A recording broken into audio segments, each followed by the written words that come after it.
भिक्षुओं ने इसके बाद पूछा कि चक्षुपाल अंधे क्यों हैं? उन्होंने इस जन्म में अथवा पिछले जन्म में क्या पाप किए?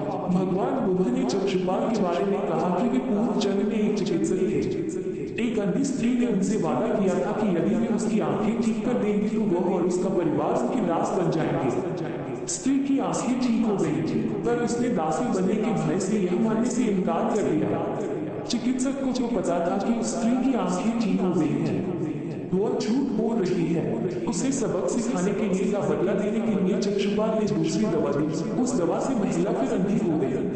वह कितना ही रोई पिटी, लेकिन चक्षुपाल जरा भी नहीं पसीजा। इस बात के फलस्वरूप अगले जन्म में चिकित्सक को अंधा बनना पड़ा। तारांकन प्रेरक कहानी 2 परिश्रम और धैर्य। एक बार भगवान बुद्ध अपने अनुयायियों के साथ किसी गांव में उपदेश देने जा रहे थे। उस गांव से पूर्वी मार्ग में उन लोगों को जगह जगह बहुत सारे गड्ढे बंधे हुए मिले। बुद्ध के एक शिष्य ने उन गड्ढों को देखकर जिज्ञासा प्रकट की, आखिर इस तरह गड्ढे का खुदे होने का तात्पर्य क्या है? बुद्ध बोले, पानी की तलाश में किसी व्यक्ति ने इतने गड्ढे खोदे हैं। यदि वह धैर्यपूर्वक एक ही स्थान पर गड्ढे खोदता तो उसे पानी अवश्य मिल जाता, पर वह कोई देर गड्ढा खोदता और पानी न मिलने पर दूसरा गड्ढा खोदना शुरू कर देता। व्यक्ति को परिश्रम करने के साथ धैर्य भी रखना चाहिए। तारांकन प्रेरक कहानी 3 अमृत की खेती। एक बार भगवान बुद्ध भिक्षा के लिए एक किसान के यहाँ पहुँचे। तथागत को भिक्षा के लिए आया देखकर किसान उपेक्षा से बोला, श्रवण में हल जोड़ता हूँ और तब खाता हूँ।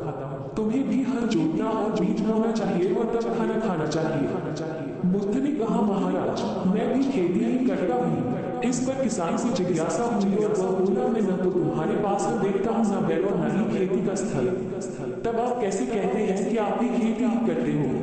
आप कृपया अपनी खेती के संबंध में समझाएंगे। बुद्ध ने कहा, महाराज मेरे पास श्रद्धा का बीज, तपस्या रूपी वर्षा और प्रजा रूपी जोत और हल है। पापीरूपता का दंड है, विचार रूपी रस्सी है, स्मृति और जागरूकता रूपी उनकी पालना भी है। मैं वचन और कर्म में संयत रहता हूँ। मैं अपनी इस खेती को बेकार घास से मुक्त रखता हूँ और आनंद की फसल काटने तक प्रयत्नशील रहने वाला हूँ। अपमान मेरा वैली जो बाधाएं देखकर भी मुझे मुंह नहीं मोड़ता है, वो मुझे सीधा शांति धाम तक ले जाता है। इस प्रकार मैं अमृत की खेती करता हूँ। प्रेरक कहानी 4 दान की महिमा। भगवान बुद्ध का जब पाटलिपुत्र में शुभागमन हुआ तो हर व्यक्ति अपनी अपनी सांस्कृतिक स्थिति के अनुसार उन्हें उपहार देने की योजना बनाने लगा।